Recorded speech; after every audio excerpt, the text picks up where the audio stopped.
No broken neck, no ACL, no busted jaw. Just a full career from start to finish. How many more points would Joey Johns have scored? How many more Origins would he have played? Would anyone even come close to his records today? Today, we're breaking it all down. From the games he missed to the trophies he could have won. We already call him an immortal, but if his body held up, he might have ended this GOAT debate a long time ago. Welcome to Harbour NRL. Let's kick off.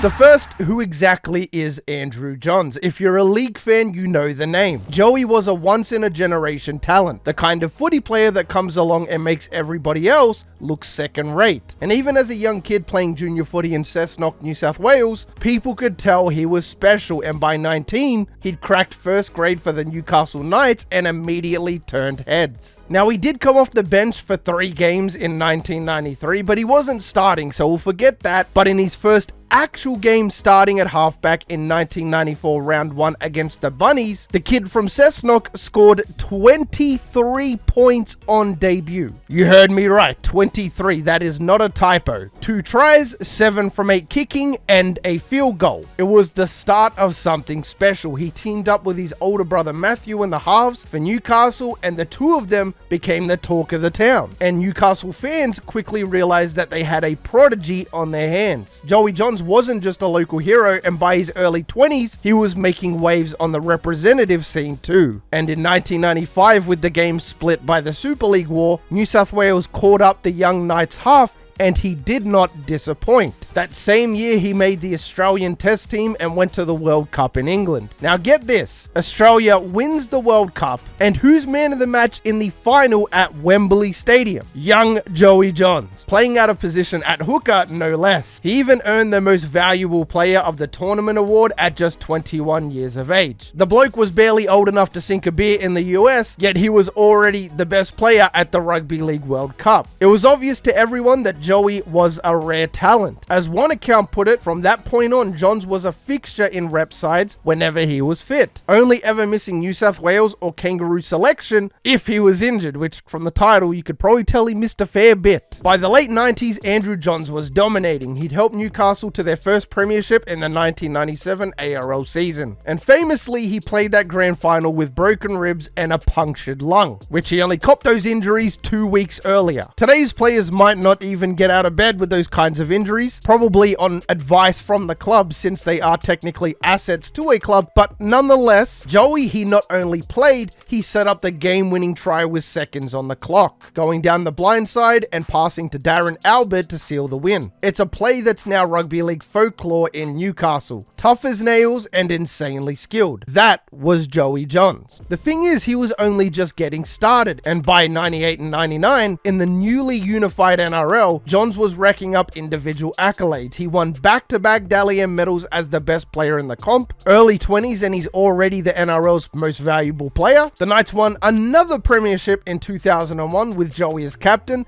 and he grabbed the Clive Churchill medal while he was at it. He was on top of the world, and by 2002, he'd won a 3rd Dally M, an unprecedented achievement at the time, only beat out today by JT with 4. He was also handed the captaincy of New South Wales and Australia in 2002, leading the Blues to Origin victory in 03 and guiding the Kangaroos in Ashes tests. Honestly, Joey in the late 90s and early 2000s was as good as any player we've ever seen. Phil Gould, who coached him in Origin, called Johns the greatest rugby league player of his generation, and arguably the greatest of all time. And Gus can be an idiot from time to time, but he was being dead set about this. Johns had a kicking game from heaven, bullet passes both sides, tough in defense, and the competitive fire of a champion. He could do it all on the field, but, and here's the big but, for all his brilliance, Johns had one major enemy, and that was injuries. If you followed his career, you know the story. It seemed like every time he was set to break another record or win another title, some part of his body would give out. So let's run through the list because it reads like a medical chart. All right, let me open up the medical chart. Here we go. First serious one came in 2002. Joey broke a bone in his back during the first week of finals. The Knights had been flying high that season, but with their star halfback taken out, their finals run derailed. Without Johns, they got knocked out of semis in an elimination final against the Chooks,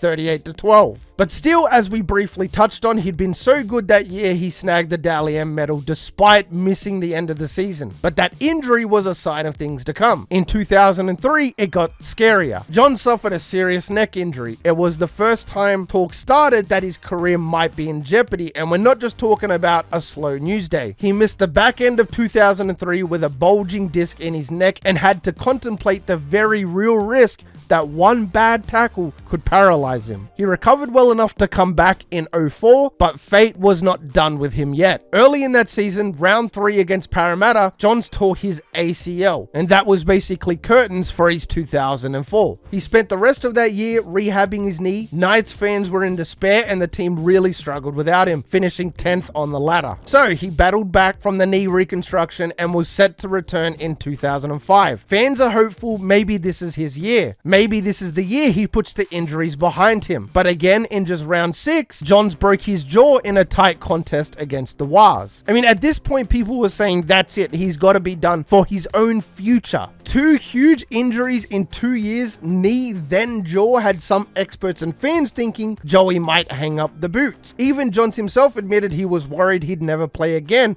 after that run. He himself calling it 18 months of torture. And who could blame him if he thought about walking away? But if you know the story, you'll know Johns did come back in mid-2005 and did something outrageous, which we will get to in a sec, but before that comeback, Newcastle's season had already been hopper-wadied away. The Knights lost 13 games in a row while Joey was sidelined, which was their worst run ever, and ended up with the wooden spoon in 2005, which was the first time in history Newcastle had finished last. It just shows you how much impact Johns had. Without him, the Knights struggled to win a freaking game. In fact, it became a running theme. The Knights' inability to win without Joey underlined how important he was. One man was basically the heart and soul of that team. If he wasn't out there, they were a shell of themselves. But anyway, back to 2005. After busting his jaw and missing a couple months, Johns made a return for New South Wales in State of Origin. And this is one of those legendary tales you hear so much about. Game 2, 2005 Origin Series. New South Wales were down 1-0 in the series, and they brought back Joey as the savior. Even though he'd barely played for Newcastle in weeks, what does he do? He puts on arguably the greatest Origin performance ever. New South Wales wins that game and the decider, and Johns is hailed as the hero of the series. Rusty and coming off major injuries, he was still the best player on the field by a mile. After the highs of that Origin comeback, Johns managed to stay mostly fit through 2006. He had a brief scare in early 07. In just the first round, he got knocked out by a high shot by Sonny Bill Williams. It was a nasty hit that left him concussed. He missed one match from that, but came back in round 3. And little did we know that would be the last game he ever played, because just a week later at training, Johns gets bumped in what looks like a harmless tackle with a teammate, and he starts feeling dizzy. Staff immediately check his neck given his history and discover yet another bulging disc. Doctors basically told him one more knock and you might not walk again. And that was it. At just 32 years old, Andrew Johns had to retire on medical advice. A brutal end to a generational player. But thank goodness they caught it, because you don't want to see a bloke risking his life out there had the training staff just put it down to nothing. So by April 2007, it was all over. A glittering career cut short, and the reaction across the league was absurd. Everyone from fans to fellow players and coaches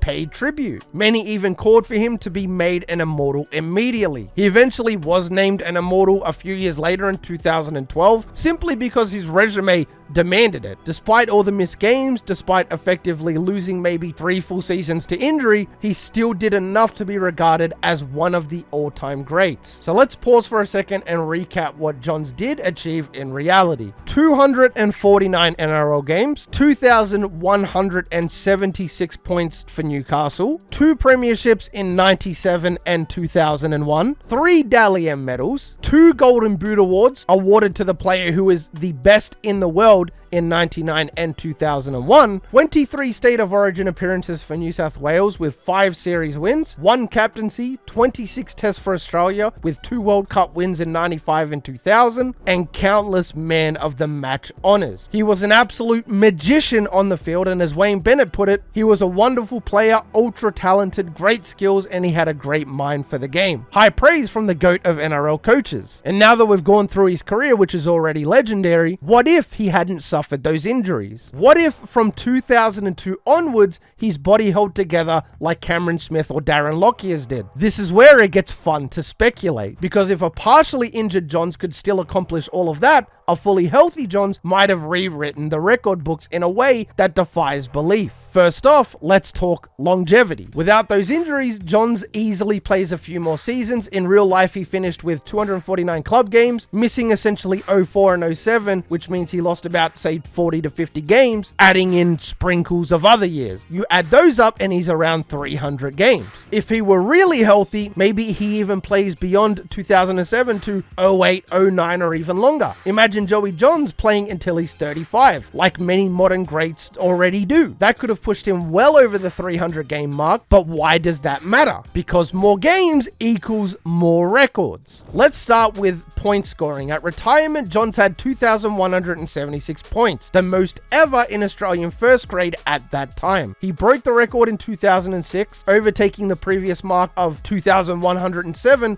held by Jason Taylor. But since then, a couple of blokes like Hasem or Masri and Cameron Smith went past him, and most recently Adam Reynolds. Hasem set a new record with 2,418 points by 09, and then Cam Smith blew that out of the water with 2,786 career points by the time he retired in 2021. If Johns had those extra games and seasons, he could have easily been the one setting an untouchable record. On the lower end, Johns averaged about 8 points a game, primarily thanks to his goal kicking. So over, say, 60 more games total, the rough number of club games he missed through injury from 02 to 07, that's potentially another 500 points on the conservative end. So if you do the math, he'd be around 2,700 points. And that's only with the years that he lost. So he's already in the same ballpark as Cameron Smith and his record of 2,786. Give Joey a couple more full seasons on top of that, and we're easily talking over 3,000 points, which is something that no player has ever done. Now, that doesn't really factor in slowing down with age, and injuries are significantly more common when players crack their 30s, but still, he very realistically could have been the first to crack the 2.5k mark and maybe push the boundary up to near 3k. Even Hasem or Masri himself, when Cameron Smith was about to break his record, noted that 10 years earlier, he had already broken the record of a champion and immortal, Andrew Johns. Johns set the bar and others had to catch up. In our no injury scenario, I genuinely suspect that players would still be chasing his points records today. So how about premierships? Joey's got 2 rings, could have been more. Look at 2002. The Knights were flying and came close to the minor premiership. If Johns doesn't go down injured before the prelim final, maybe Newcastle makes the grand final and possibly wins. Now remember, in 2001, Newcastle won it all. And 2002, they were in contention until Joey broke his back. The Roosters ended up winning that year, but with a fit Johns, the Knights might have knocked them out before they even had a chance to win. In 2003, who knows? The Panthers came from nowhere that year, but a healthy Johns in the finals is a scary prospect for any opponent. The Knights of that era were a force when he played. It's not outlandish to say he might have led Newcastle to another title in the mid-2000s if he was on the park. They had a solid team with Danny Badiris and Ben Kennedy, and an informed Johns. They could have realistically beat anybody. As it was, every time he got injured, the Knights collapsed. It's a huge what if in Newcastle sports history. More premierships would also bump him up in the conversation of accomplishments, not that it needs to, but still. As for individual awards, Johns won 3 Dally M medals in 98, 99, and 2002. That was the record until Jonathan Thurston later won 4. But here's the kicker. In 2003, there was no Dally M awarded due to a newspaper strike or some other drama. Yet many believe Johns and Craig Gower were leading that year's count before the awards got cancelled. Then he got injured in 04 and missed the chance again. If he stays healthy, 03 might have been Dally M number 4, and if he played all of